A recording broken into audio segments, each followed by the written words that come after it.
Born in the darkest of times in Iraq, 1.5-year-old Mahdiya is as cute and curious a child as you're likely to find.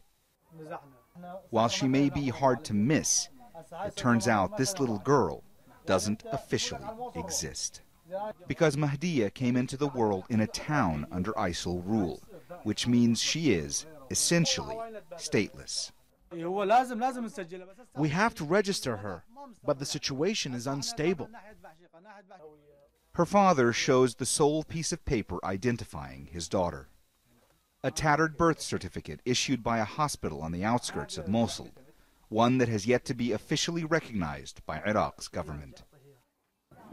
I feel pity for her. I worry her future will be lost, that she'll have no future, that she won't be able to register for school because she doesn't have an ID. Their difficult circumstances are echoed throughout this harsh landscape, where parents who fled ISIL aren't sure if their children will be able to get, at the very least, food and medicine rations.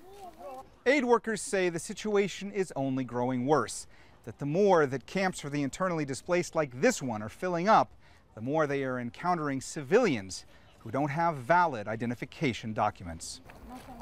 The Norwegian Refugee Council has been sending out lawyers and legal experts to help process unregistered children who were born in towns and villages formerly controlled by ISIL.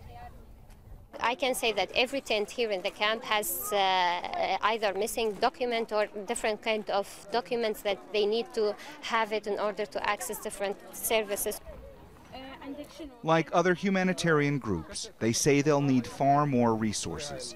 And while officers of the court have been visiting camps for the internally displaced in an effort to help these families, there are concerns registration of the children is taking too long. Iraq's High Commission for Human Rights says the issue should be a government priority. This could be finalized in 2 weeks if it was dealt with seriously. The Iraqi government is legally bound to rectify this because these are Iraqi citizens and they have rights.